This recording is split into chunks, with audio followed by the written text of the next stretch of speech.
먼저 오늘 말씀 보겠습니다. 마태복음 4장 1절에서 2절 말씀입니다. 우리 함께 읽겠습니다. 그때에 예수께서 성령에게 이끌려 마귀에게 시험을 받으러 광야로 가사 40일을 밤낮으로 금식한 후에 줄이신지라. 아멘. 그러면서 이제는 3절 이후에는 예수님께서 세 가지 시험을 받으시게 되죠. 그 내용을 적고 있습니다. 이번 시간에는 그 시험의 내용에 대해서 말씀드리려고 하는 것은 아닙니다. 오늘 우리가 주목해야 되는 것은 그때에 예수께서 성령에게 이끌리어라는 말입니다. 뒤에 보면은 마귀에게 시험을 받으러 광야에 가셨다고 했습니다. 광야에서, 그러니까 우리가 이 마태복음 4장 초반부에는 예수님의 광야 시험이에요. 그래서 우리가 많이 알고 있는 내용입니다. 근데 여기서 우리가 주목해야 되는 것은 예수님께서 광야에서 마귀에게 시험을 당하시는데 이것을 누가 이끌어 가시죠? 성령께서 이끌어 가시는 것입니다. 이게 너무 놀랍지 않으세요? 우리가 성령의 임재, 성령을 우리가 구하잖아요. 그러면서 뭔가 우리의 잘됨은 뒤로 하더라도 뭔가 하나님의 일을 열심히 하기 위해서, 교회에 우리가 더 충성하기 위해서 우리가 성령을 구한다고 하는 것이죠. 그런데 그 성령님께서 광야로 이끌어 가신다라고 하는 것입니다. 그리고 그곳에서 어떤 일이 벌어졌냐면 마귀에게 시험을 당하신다라고 하는 거예요. 그래서 이 내용은 사실 에덴 동산에서 첫째 아담은 뱀의 미혹, 이 뱀이 곧 사단입니다. 이 사단은 곧 무엇을 의미하는 거냐면 바로 사람의 가르침, 육신의 생각을 따라 행하는 그 모든 구조들을 얘기하는 거예요. 이 첫째 아담은 어떻게 됐죠? 그 시험에 넘어지게 되죠. 하나님의 말씀으로 이기지를 못하고 넘어지게 됨으로써 죄를 짓게 되잖아요. 그래서 에덴 동산에서 추방되는 겁니다. 그렇지만은 예수님은 어떠하셨냐면 광야에서 마귀의 시험을 당해요. 그렇지만 하나님의 그 모든 말씀으로 이기게 됩니다. 그래서 예수님이 마귀에게 이기신 이 승리의 그림을 우리는 굉장히 좋아하죠. 그래서 우리가 예수님처럼 마귀에게 이겨야 된다라는 교훈을 주는 말씀이기도 합니다. 근데 저희가 주목해야 되는 것은 이 일을 성령께서 이끌어 가셨다라고 하는 것입니다. 그럼 이 얘기는 예수님께서 이제 공생애를 시작하시죠. 3장 후반부에 예수님께서 세례를 받으시고 성령이 비둘기같이 임하시는 장면이 나옵니다. 그리고 하늘에서 어떤 음성이 들립니까? 내 사랑하는 자, 내 기뻐하는 자라고 말씀을 하시죠. 그리고 이어지는 것이 그때예요. 그래서 세례 요한에게 세례를 받으신 직후에 바로 이 일이 일어나게 되는 거예요. 성령님께서는 광야로 이 예수님을 이끌어 가신다라고 하는 것입니다. 이것이 단지 성령이 임하셔서 성령의 어떤 역사로 보여지는 것이지만 이것은 철저하게 예수님께서 하나님의 모든 의를 이루시는 일이라고 하는 것입니다. 그 말씀의 성취를 따라 이 일이 이루어졌다라고 하는 거예요. 이런 관점에서 우리가 이 성령의 하시는 일을 살펴볼 필요가 있는 것입니다. 그래서 오늘의 제목은 바로 이 성령의 이끄심, 광야라는 제목을 붙여봤습니다. 자, 마태복음 4장 1절 이 그때에 토테라는 단어로 시작합니다. 이것이 좀 전에 말씀드린 것처럼 세례 요한으로부터 세례를 받고 얼마 지나지 않은 그 시점을 얘기하는 거예요. 그러니까 이 이야기는 이어지는 거예요. 예수님께서 광야에서 시험을 받으신 것과 세례 요한에게 세례를 받으시고 하늘이 열리고 성령이 임하는 그 사건하고 연결되어 있다고 하는 것입니다. 굉장히 중요한 구조를 우리에게 영적 구조를 우리에게 보여준다라고 하는 것입니다. 마태복음 3장 17절 말씀. 자, 예수님은 하늘로부터 하나님의 아들로 인정받게 되고 그 성령의 인도함을 받게 되는 거예요. 그럼 이것이 굉장히 중요합니다. 성령의 인도함을 받는 자가 누굽니까? 하나님의 아들이라고 하는 거예요. 그럼 우리가 하나님의 아들, 하나님의 백성, 하나님의 자녀가 됐다라고 했을 때 이제 모든 것이 다 형통하게 되겠구나라고 생각을 하시면 안 된다라고 하는 것입니다. 그렇게 생각할 때에 이미 넘어지게 되어 있어요. 많은 이스라엘 백성들이 출애굽을 했습니다. 하나님의 오심을 하나님께서 강림하시고 애굽에서 그 무거운 짐에서 이끌어 내셔서 광야로 이끌어 가셨어요. 그래서 이스라엘 백성들이 생각한 것은 하나님께서 약속하신 그 땅으로 이제 들어가겠구나. 그래서 이제는 우리가 해방되어 자유롭게 잘 살겠구나라고 생각했을 겁니다. 그런데 하나님은 어디로 이끌어 가셨습니까? 광야로 인도하셨어요. 그리고 그곳에서 그들을 철저하게 그 말씀으로 양육하시게 됩니다. 그런데 대부분의 백성들은 어떻게 합니까? 자기들의 입맛에 자기들이 생각한 것과 다른 환경들, 상황들을 맞닥뜨리게 되니까 불평불만하여서 하나님 앞에 대적하게 되는 것이죠. 성경은 그것을 하나님 앞에 불순종하였다라고 하는 것입니다.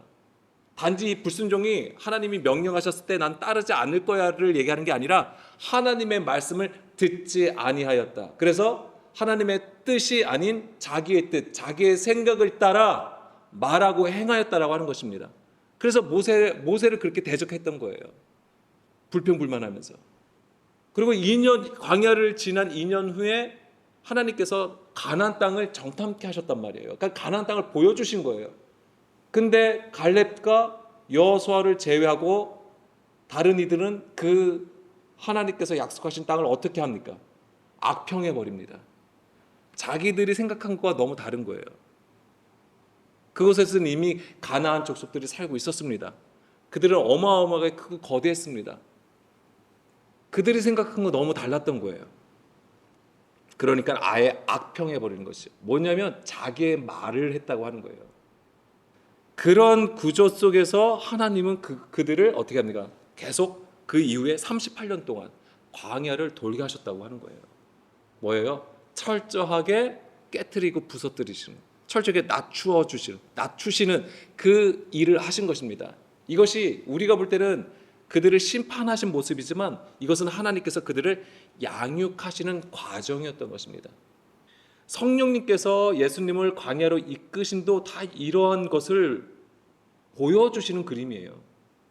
그렇기 때문에 예수님께서 행하신 이 일을 따라서 우리 또한 반드시 광야로 가야 됨이 있는 것입니다. 자, 우리가 이 성령을 생각할 때 우리가 진리의 영이라고 얘기를 합니다. 그래서 이 성령의 역할 중에 가장 중요한 것은 하나님의 모든 것을 가르치시고 생각나게 하셔서 우리를 진리 가운데로 인도해 주신다고 하는 거예요. 그런데 그 진리 가운데로 인도하신 그 길이 어디입니까? 광야라고 하는 것입니다. 성경에서 광야는 어떤 곳입니까? 표면적으로 광대하고 위험한 장소라고 나옵니다. 불뱀이 있고요, 정갈이 있고요, 물이 없고 건조하여서 사람이 살 수 없는 지경입니다. 그게 표면적인 광야예요. 그런데 영적으로는 어떤 지경입니까? 하나님의 말씀이 임하는 장소라고 하는 것입니다. 하나님의 말씀이 임함으로써 가르치신다고 하는 거예요. 양육하신다고 하는 것입니다. 그래서 하나님께서 매일 주셨던 것이 무엇입니까? 광야에서 만나를 주신 거예요. 그래서 만나를 주셨어도 정한 양이 있는 거죠. 그 정한 양대로 거두어서 먹어야 되는 거예요. 매일 그것을 매일같이. 오늘 우리에게도 마찬가지입니다. 오늘 우리에게도 주시는 말씀이 있어요. 그 말씀을 우리가 생명으로 받을 수 있어야 되는 것이죠. 그리고 그것에 감사해야 되는 거예요. 그것이 나를 책망하시는 소리든 나를 위로하는 소리든 하나님의 말씀으로 온전히 받아서 살아가야 된다라고 하는 것입니다. 그런 구조로 만드시는 거예요, 우리를. 지금 우리의 삶에서도 마찬가지입니다. 우리의 관계 속에서도 마찬가지입니다. 우리가 어떤 상황에서도 하나님의 음성으로 들을 수 있어야 된다라고 하는 거예요. 그렇다고 저 사람이 나를 욕하고 나를 막 훈계하고 나를 막 지금 책망하는데 그것을 단순하게 이게 하나님이 나한테 지금 하시는 소리 이런 식으로 받아들이라고 하는 게 아니에요. 그것이 합당하지 않으면 반박할 수도 있겠죠. 대꾸할 수도 있는 거예요. 그러니까 그런 사소한 그런 구조를 얘기하는 게 아니고 하나님께서 나에게 원하시는 그림이 있다라고 하는 것이죠. 마음이 있다라고 하는 거예요. 그것으로 우리가 가야 된다고 하는 것이죠. 그것이 바로 낮춰졌다고 하는 것입니다. 그것을 위해서 하나님은 우리를 여전히 광야로 이끌어 가신다라고 하는 것입니다. 그리고 이 광야로 이끌어 가심은 곧 성령께서 인도하심이라고 하는 거예요. 이게 성령의 강림이에요. 우리가 성령 세례를 하면은 능력 행함을 먼저 생각을 하는 것이지만 그 다음에 우리가 또 다 나눴던 것이 우리를 진리 가운데로 인도하신다. 즉 하나님의 모든 것을 가르쳐 주신다고 하는 거잖아요. 그래서 우리가 가지고 있는 옛 계명들, 사람의 구조들, 사람의 계명들 이것을 다 깨트리시고 진리의 말씀을 우리를 가르쳐 주신다. 이제 우리도 이걸까지 계속 나눴던 거예요. 그런데 이것이 바로 광야라고 하는 거죠. 광야로 이끌어 가신다라고 하는 거예요. 이게 바로 우리가 여전히 성령 체험을 한다라는 증거가 되는 것입니다. 그런 영적 구조를 가지고 오늘 이제 말씀을 계속 나누려고 합니다. 자, 예수님의 광야 시험과 이 성령과의 관계를 좀 보면은 먼저 예수님이 세례를 받으신 곳은 어디입니까? 요한복음 1장 28절 말씀입니다. 예수님께서 세례를 받으신 장소는 바로 요단강 건너편이에요. 뭐냐면 이 일은 요한이 세례 베풀던 곳 요단강 건너편 베다니에서 일어난 일이라. 이게 바로 위에 말씀을 보게 되면 성령님 세례를 받으신 예수님께서 세례를 받으신 그 내용이 되는 것이죠. 그래서 그것은 예수님께서 세례를 받으신 것은 바로 요한이 세례 베풀던 곳 요단강 건너편 베다니라고 하는 것이죠. 근데 어쨌든 간에 여기서 이제 요단강 건너편이라고 하는 부분입니다. 여기에서 예수님께서 세례를 받으셨어요. 왜 예수님은 여기서 세례를 받으셔야 됐을까요? 여기가 그때 사람들이 많이 세례를 베풀던 정결의 터가 있었기 때문에 물론 그런 이유도 있겠죠. 근데 그것조차도 그냥 되어진 게 아니라고 하는 것이죠. 이 그림은 어떤 그림이 돼요? 왜 예수님이 거기서 반드시 세례를 받으셔야 됐냐면 하나님은 계속해서 뭐냐면 구원에 대한 지혜를 우리에게 가르쳐 주신다고 하는 거예요. 자, 이스라엘 백성들이 애굽에서 나와서 광야를 지났습니다. 그리고 어디로 들어갑니까? 이스라엘로 들어가요. 그럼 어디로 들어가죠?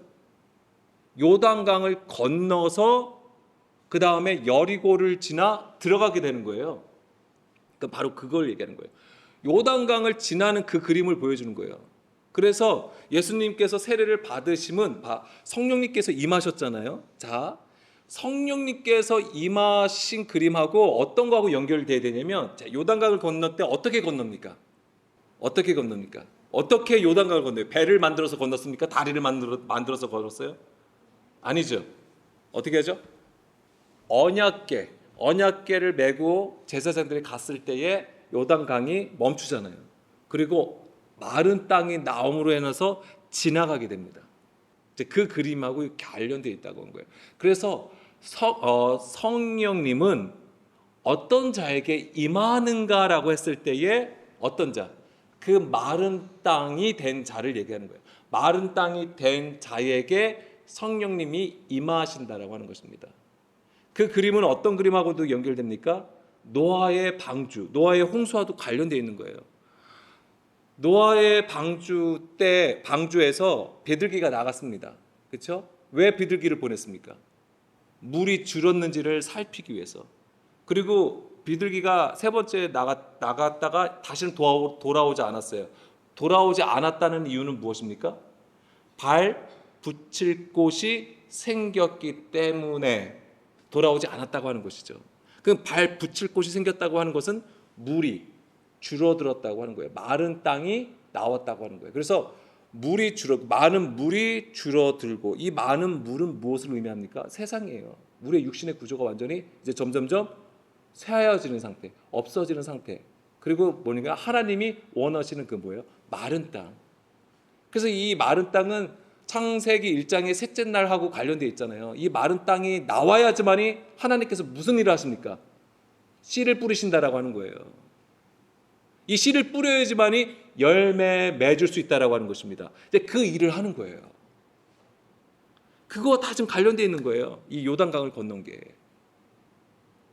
예수님이 거기서 세례를 받으신 것이 바로 그러한 영적 의미들을 다 가지고 이루신 일이라고 하는 것입니다. 그러니까 이것은 하나님의 모든 하나님의 뜻대로 행한 일이 되는 것이고, 자, 여호수아 3장 17절 말씀 보겠습니다.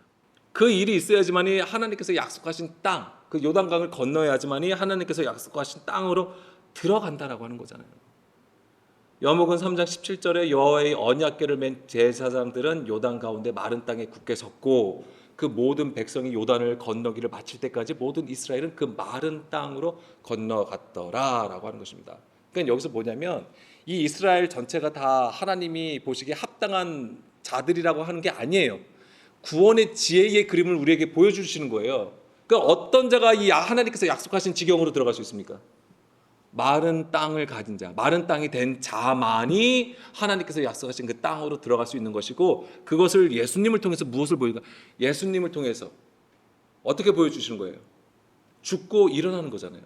예, 물에 잠기고 죽음을 맞이하고 그 다음에 일어나는 것, 부활이라고 하는 것이죠. 이게 그런 그림들을 보여주는 것입니다. 근데 여기서 보게 되면은 언약궤가 나오죠. 언약궤를 메고 요단강을 건너는 것, 이것이 바로 예수님의 세례와 연결되는 장면이라고 하는 것입니다. 그러니까 언약궤가 요단강을 건널 때 마른 땅이 나온다고 하는 거예요. 자, 이 언약궤가 보여주는 것이, 이 언약궤는 무엇을 의미할까요? 그러면 자, 요단강이 많은 물이라고 치면은 이 언약궤는 무엇을 보여줄까요? 예, 그러니까 말씀이에요. 말씀인데 노아로 보자고요. 노아의 홍수로 보자면 무엇과 같을까요? 방주와 같아요. 이게 방주예요. 그러니까 이걸 잘 생각하세요. 이걸 방주는 물에서 둥둥둥 뛰어다니는 배고, 이 언약궤는 말 그대로 하나님의 말씀 십계명이 들어있는 언약궤잖아요. 제사장들이 메고 가는 그런 그림으로 비교해서 이건 다른 거 아닌가라고 생각하실 수 있는 건데, 우리에게 구원의 그림을 보여주는 지혜의 그림으로 볼 때는 이것이 같은 의미라고 하는 것입니다. 영적으로는. 자, 이 방주가 뭐냐면 테바라는 단어가 쓰였어요. 테바. 그래서 테바라는 단어는 출애굽기에서도 나와요. 그러니까 방주는 창세기에서 나오잖아요. 근데 이 출애굽기에서도 나와요. 어디서 나올까요? 이 테바가. 방주가 어디서 나올까요? 벌써 물에 뜨는 거잖아요. 그러면 뭐가 있을까요? 예, 모세. 그러니까 요게벳이 모세를 살리기 위해서 날강으로 갈대 상자에 아기를 넣고 보내잖아요. 그리고 바로의 딸에게 가는 거잖아요. 거기서 그 갈대 상자가 바로 테바라고 하는 것입니다. 그러니까 모세도 어떤 것을 경험한 자입니까? 예, 노아의 그 홍수를 경험한 자가 되는 거예요. 그 바로의 공격, 예, 뱀의 공격이죠. 그런 거, 사단의 공격, 그것으로부터 뭐예요? 산 거죠. 그러니까 하나님의 그 뜻, 하나님께서 구원하시는 그림을 또한 이 모세가 보여주기도 합니다. 자, 출애굽기 2장 3절 말씀에 그 말씀이 있습니다. 이제는 요게벳이 임신하여 아기를 낳았고 이제 더 숨길 수가 없으니까 이제 갈대 상자에 가져다가 이제 아기를 보내는 것이죠. 근데 이 갈대 상자도 뭐예요? 역청과 나무 진을 칠했다고 하는 거예요. 이것이 다 뭐예요? 방주도 역청을 칠하는 거예요. 그러니까 그런 그림하고 다 사실 연결되어 있는 것입니다. 그런데 자, 신약을 보면 사도들이 이 방주를 어떻게 이해하고 있는가를 아셔야 돼요. 그냥 우리는 방주면 방주로 끝나요. 그렇죠? 근데 이 신약에서 방주는 케보토스라는 단어가 쓰여 있어요. 케보토스. 아까 히브리어로는 테바고 신약에서는 헬라어로는 케보토스라는 단어가 쓰였습니다. 근데 이 단어가 어디에도 쓰이냐면, 자, 먼저 베드로전서 3장 20절 볼게요. 베드로전서 3장 20절. 그들은 전에 노아의 날 방주를 준비할 동안에 하나님이 오래 참고 기다리실 때에, 자, 여기서 보면 방주가 나옵니다. 여기서 방주가 케보토스라는 단어가 쓰였습니다. 그런데 계시록 11장 19절 말씀 보겠습니다. 여기서도 케보토스라는 단어가 쓰였어요. 이에 하늘에 있는 하나님의 성전이 열리니 성전 안에 하나님의 언약궤가 보이며 또 번개와 음성들과 우레와 지진과 큰 우박이 있더라 라고 되어 있습니다. 이거 되게 중요한 그림이에요. 뭐 번개, 음성, 우레, 지진, 큰 우박, 이게 다 뭐야? 하나님의 강림하심하고 다 관련되어 있는 거예요. 이게 우리는 어떤 자연적인 현상들로 이해할 수도 있는 것이, 그렇게 보는 것이지만 이거 다 하나님의 임재와 보좌와 관련되어 있는 것입니다. 그런데 여기서 보면 케보토스, 아까 방주라고 해석된 그 단어 케보토스가 어디에 쓰였을까요? 언약궤. 궤가 바로 케바토스예요. 언약궤에 쓰인 거예요. 그래서 아까 좀 전에 요단강 언약궤를 메고 요단강을 건너는 것과 노아의 홍수 때 그 방주와 관련이 있다라고 말씀드렸어요. 그러니까는 사도들은 이렇게 깨달은 거예요. 이거를 이렇게 이해를 했던 것이죠. 그래서 더불어서 예수님께서 세례를 받으시고 부활하신 그 사건 또한 이렇게 이해를 했던 것입니다. 연결해서. 그래서 여기서 우리는 방주를 통한 이 하나님의 구원과 언약궤를 통한 하나님 나라의 실제를 우리가 알게 되는 것이지요. 그리고 그것을 하나님은 예수 그리스도를 통해서 우리에게 나타내셨던 것입니다. 그래서 예수님이 바로 말씀이 육신이 되어 우리 가운데 오신 거잖아요. 바로 그분이 바로 하나님의 보좌와 같은 거예요. 그래서 이 보좌에서 뭐가 나오죠? 생수의 강이 나옵니다. 그래서 그 생수의 강은 무엇을 의미합니까? 하나님의 말씀을 얘기하는 거잖아요. 그러니까 예수님이 마태복음 5장에 보면은 산상수훈의 얘기잖아요. 산에 올라가 뭐 하시죠? 입을 열어 말씀해 주시잖아요. 그 그림이 바로 그 보좌로부터 생수의 강이 흘러나옴을 얘기하는 거예요. 그리고 그것을 누가 듣습니까? 제자들이 듣죠.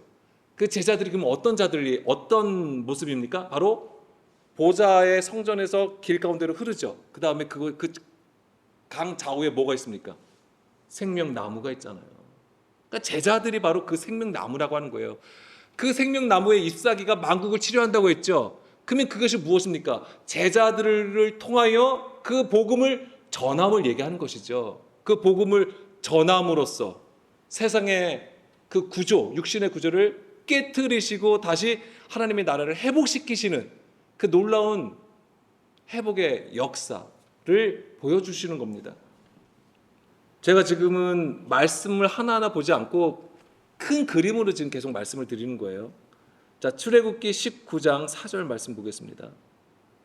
그래서 예수님께서 요단강 저편에서 세례를 받으신 것은 바로 이 하나님의 모든 의를 이루시는 것이고, 출애굽기 19장 4절 내가 애굽 사람에게 어떻게 행하였는가 내가 어떻게 독수리 날개로 너희를 업어 내게로 인도하였음을 너희에게 보았느니라.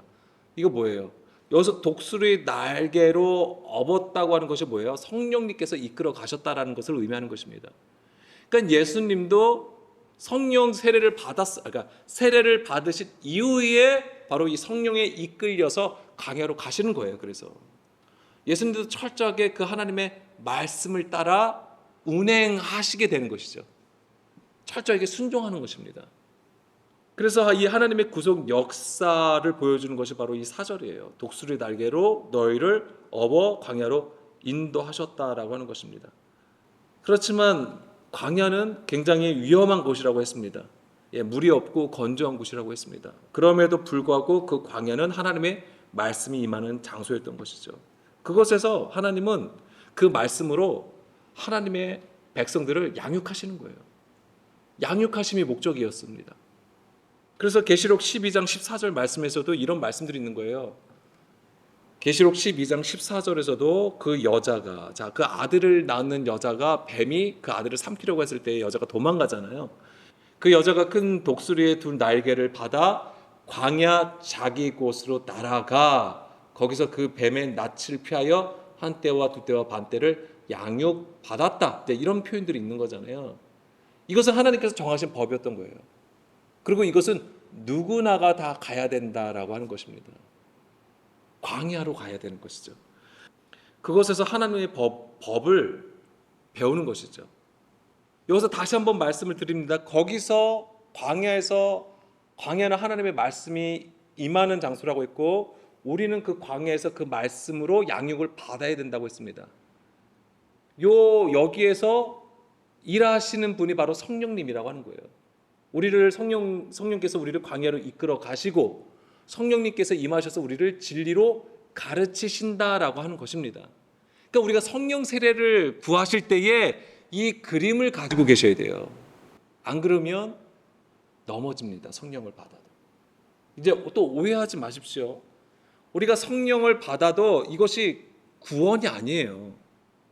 성령을 받는 것은 분명히 너무나도 귀한 것입니다. 그런데 성령을 받은 자가 온전히 구원을 받는다라고 확신할 수 없다라고 하는 거예요. 성령을 받아도요, 성령의 능력을 행하도 교만한 자들 많습니다. 거만한 자들 너무 많아요.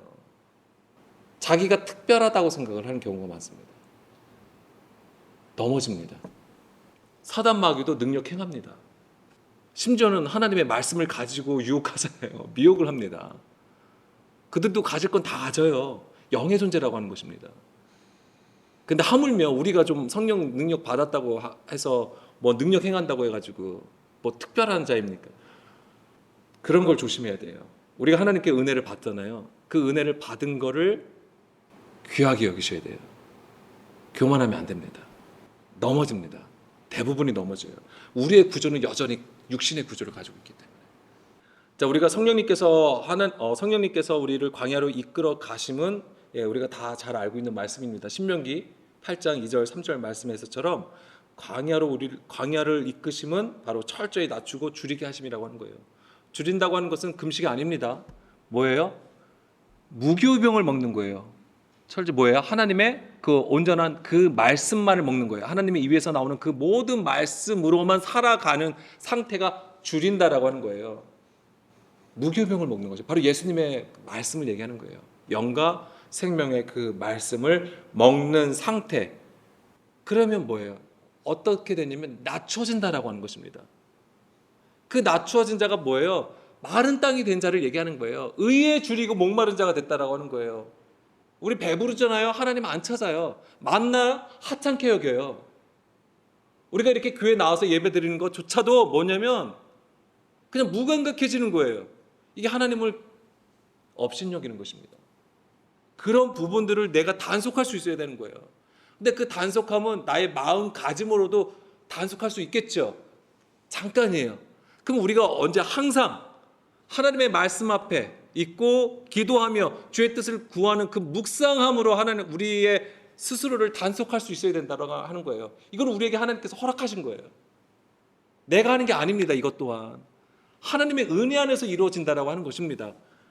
그런 부분들을 절대 놓치면 안 됩니다. 자, 예수님이 공생애를 하시면서 많은 기적과 표적들을 행하셨어요. 그렇지만 사람들을 피해 다니시고 어디로 가셨습니까? 한적한 곳으로 가셨잖아요. 그 한적한 곳 에레모스, 그 에레모스의 뜻 중에 하나가 광야예요. 그 한적한 곳이 광야를 뜻하는 거예요. 그러니까 예수님께서는 단지 사람들이 많아서 그냥 나 잠깐 피해야지 이게 아니라 예수님은 철저하게 하나님의 뜻을 구하며 섰던 장소였다라고 하는 것입니다. 기도하셨다고 하는 거예요. 철저히 자기의 생각을 죽이고 자기의 의를 죽이고 하나님의 의를 알려고 했던 장소가 이 에레모스 광야였던 것입니다. 예수님도 그렇게 했던 거예요. 그렇게 홀로 계신 것, 그렇게 홀로 계심이 무엇이냐면 독생자라고 하는 개념이에요. 이게 그냥 내가 그냥 외아들이고 하나님의 하나뿐인 아들이라는 표면적인 이해도 있는 것이지만은 뭐냐면 하나님의 뜻을 구하며 온전히 그 의를 이루는 그것이 바로 독생자라고 하는 개념입니다. 홀로 계심이에요.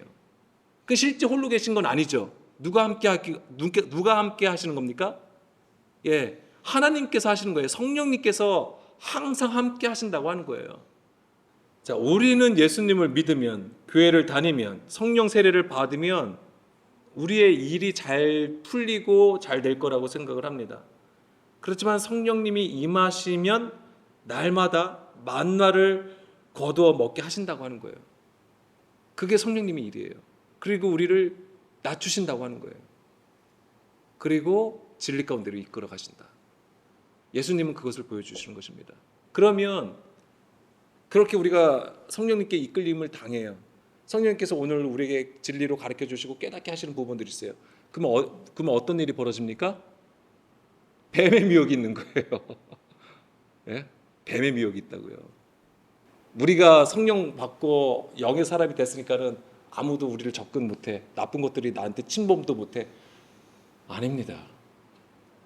뱀의 미혹이 옵니다. 근데 그 반드시 뭐 해야 돼요? 그 말씀으로 살아가야 하셔야 돼요. 그게 바로 믿음으로 걷는 거예요. 그러니까 우리가 생각했던 거와 다를 수 있는 겁니다. 성령 세례를 통해서 우리가 잘 사는 게 아니라 뱀의 미혹, 사단의 유혹이 있다라고 하는 것입니다. 어마어마한 공격들이 있을 거라는 거예요. 그렇지만은 그 말씀을 따라가는 자들은 그 마른 땅이 되어서 결국 하나님께서 받으시는, 하나님이 기뻐하시는 그 열매를 맺을 수 있다라고 하는 것입니다. 요거 하나만 좀 더 나누겠습니다. 뭐냐면 성령님께서 임하셨잖아요. 이게 그 우리의 심령의 가난함하고 연결돼서 말씀을 드리는 거예요. 성령님께서 예수님께서 세례를 받으실 때 성령님이 임하셨잖아요. 근데 어떻게 임하셨죠? 어떤 모양으로? 비둘기가 나옵니다. 그리고 아까 출애굽할 때도 하나님께서 그 출애굽한 이스라엘 백성들을 성령에 어떻게 하셨다고 했죠? 독수리 날개로 업었다고 했어요. 그러니까 새가 나오는 거예요, 새가. 자, 근데 보세요. 이제 비둘기를 볼게요.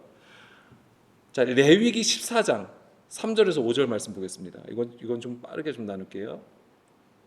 이제 왜냐면 여기서 이제 중요한 이제 그림이 있기 때문에 그렇습니다. 자, 제사장은 진영에서 나가 진찰할지니 그 환자에게 있던 나병 환부가 나았으면 제사장은 그 정결함을 받을 자를 위하여 명령하여 살아있는 정결한 새 2마리와 백향목과 홍색실과 우슬초를 가져오게 하고 제사장은 그 명령하여 그 새 하나는 흐르는 물 위 질그릇 안에서 잡게 하고 다른 새는 산채로 가져다가 백향목과 홍색실과 우슬초와 함께 가져다가 흐르는 물 위에서 잡는 새의 피를 찍어 나병에서 정결함을 받을 자에게 7번 뿌려 정하다 하고 그 살아있는 새는 들에 놓을지며라고 했습니다. 여기서 보면은 새 2마리가 나옵니다. 자, 이것은 이제 나병 환자의 규례의 말씀이에요. 그 이 나병 환자가 의미하는 것은 무엇일까? 나병 환자의 상태가 어떻게 되죠? 예, 희게 된다라고 하는 거예요. 굳어지게 되고 희게 된다고 하는 거예요. 그러니까 여기서 우리가 어떤 영적 의미는 뭐냐면 굳은 마음을 준다는 거예요. 굳은 마음. 그다음 희게 한다는 게 뭘까요? 사실 흰 건 되게 좋은 거예요. 근데 나병 환자 이거 심판받은 거예요. 하나님으로부터. 뭐냐면 회칠한 무덤과 같아요. 예수님의 당시의 얘기로 보자면 회칠한 무덤. 이게 뭐예요? 외식이죠. 그들이 부정한데 그 안에는 엄청나게 부정해요. 근데 뭐예요? 겉으로만 깨끗한 척하는 거예요. 정결한 척하는 것이 회칠한 무덤이라고 하는 것입니다. 이 나병 환자가 보여주는 게 그거예요. 그러니까 어리석은 것, 둔한 것, 하나님 말씀을 깨닫지 못하는 것과 그 다음에 사람의 계명으로 고착화된 것, 그들이 옳다라고 여기는 것, 그들이 스스로 의롭다고 여기는 것, 바로 회칠한 무덤, 외식을 보여주는 그림이 됩니다. 그런데 뭐냐면 근데 여기서 보게 되면 이 레위기 14장에서는 정결한 새 2마리가 나와요. 이게 그러니까 새 2마리가 나온다고 하는 것은 뭘 의미하냐면 가난한 자와 관련되어 있는 거예요. 가난한 자. 자, 빠르게 찾아보겠습니다. 레위기 14장 21절 22절 말씀. 왜 비둘기여야 되냐 이거죠. 제가 지금 말씀드린 거는 만일 그가 가난하여 그의 힘이 미치지 못하면 그는 흔들어 자기를 속죄할 속건제를 위하여 어린 순양 1마리와 소제를 위하여 고운 가루 10분의 1 에바에 기름 섞인 것과 기름 1록을 취하고 그의 힘이 미치는 대로 산비둘기 2이나 집비둘기 새끼 2를 가져다가 하나는 속죄 제물로 하나는 번제물로 삼으라고 되어 있는 거예요. 자, 이 비둘기가 나오잖아요. 산비둘기, 집비둘기 나오는데 이거는 누구를 위한 겁니까? 21절에 가난한 자들을 위한 거예요. 가난한 자. 그럼 여기서 가난한 자는 물리적인 가난함을 얘기하는 게 아닙니다. 어떤 자들을 얘기하는 거예요? 어떤 자들입니까? 심령이 가난한 자, 철저하게 낮춰진 자들, 세상의 것, 사람의 것에 의지하지 아니하는 자들을 얘기하는 거예요. 그러니까는 뭐예요? 자기 것이 없어요. 자기 소유, 육신의 생각, 자기의 생각이 없는 자들을 얘기하는 거예요. 그들이 가난한 자들이고 낮춰진 자들이라고 하는 것입니다. 그들을 위한 거예요, 이 비둘기는.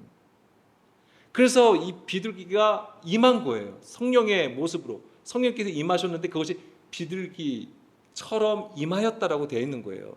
그러니까 예수님이 어떤 상태라고 하는 것입니까? 하나님의 모든 의를 이루기 위해서 그 세례를 받으신 거잖아요. 그건 뭐예요? 내가 없는 자예요.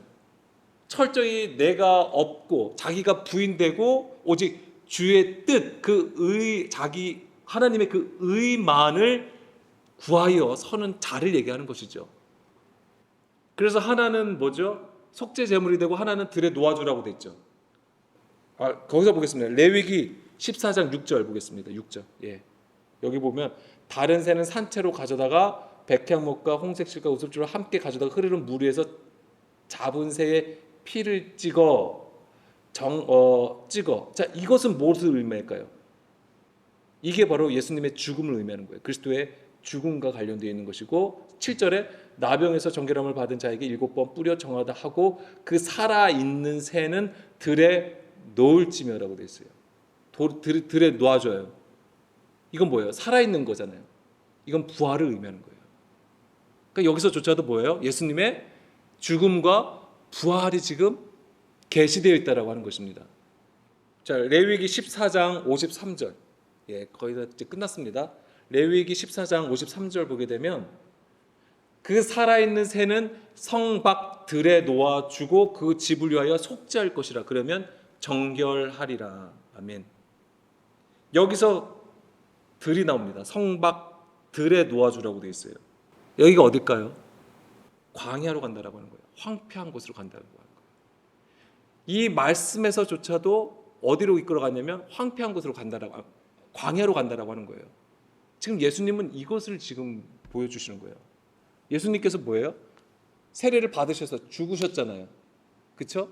그리고 일어나셨어요. 부활을 하셨어요. 부활의 모습을 보여주는 거예요. 그리고 그 다음에 마태복음 4장 1절에서 그때에, 그렇죠? 세례를 받으신 이후 얼마 되지 않아서 무슨 일이 일어난 거예요? 성령께서 광야로 이끌어 가셨다라고 되어 있는 거잖아요. 이런 말씀들을 다 성취하시는 거예요. 너무 놀랍지 않습니까? 그러니까 성경은 다 예수님을 예표하는 거예요. 예수님을 가리키고 있다라고 하는 것입니다. 사실 제사법조차도 번제부터 시작해서 소제 다 뭐예요? 속건제, 속죄제 다 뭐예요? 다 예수님을 가리키고 있다라고 하는 거예요. 그래서 예수님의 죽음과 부활을 우리에게 다 보여준다라고 하는 것입니다. 그렇기 때문에 우리가 또한 우리의 삶 가운데에 그 죽음과 부활을 경험해야 된다고 하는 것입니다. 그것이 어디든 간에. 광야에서조차도 우리가 그 말씀으로 나의 육신됨이 죽어야 되는 거예요. 그것이 바로 광야에서 대부분의 이스라엘이 죽은 거와 같은 거예요. 하나님의 말씀에 불순종한 것. 그 구조들이 완전히 깨지고 부서진 거를 얘기하는 거예요. 그 죽음이라는 것. 그렇지만 들어간 자가 있습니다. 누구죠? 갈렙과 여호수아는 들어갔습니다. 그것은 부활의 그림과 같은 거예요. 우리는 따로따로 다 보는 것이지만 그것이 내 안에 나의 얘기라고 하는 것입니다. 내 안에 하나님의 말씀에 부정하고 거역하는 많은 백성들이 있는 반면에 또한 하나님의 말씀에 순종하여 따라가는 갈렙과 여호수아 같은 내가 있다라고 하는 것입니다. 이것이 뭐예요? 겉사람과 속사람이라고 하는 구조예요. 오늘 우리는 어디에 있든지 간에 그 말씀 따라 감으로써 철저하게 나를 부인하고 낮추어져서 하나님의 그 지경으로 가야 된다라고 하는 거예요. 이거 하나님의 법이에요. 그 하나님의 법을 따라가는 자를 하나님은 귀하게 여기신다고 하는 거예요. 그런 자에게 하나님의 은혜가 임하는데 그게 무엇입니까? 성령이라고 하는 것입니다. 우리가 구해야 됩니다. 이건. 예. 뭔가 내 뜻대로 되는 것 같지 않으하여도 하나님은 하나님의 선한 방향으로 주의 길로 이끌어 가신다라고 하는 거예요. 우리가 주의 음성을 따라가야 됩니다. 반드시 있어야 돼요. 지금 우리가 서 있는 곳 어디입니까? 광야예요. 광야예요. 뭐 아직까지 우리가 애굽에 있을 수도 있겠죠. 그렇지만 반드시 애굽에서 나와서 광야를 지나가야 하나님께서 약속하신 그 지경으로 들어갈 수 있다라고 합니다. 그 은혜를 우리 모두가 구했으면 좋겠습니다.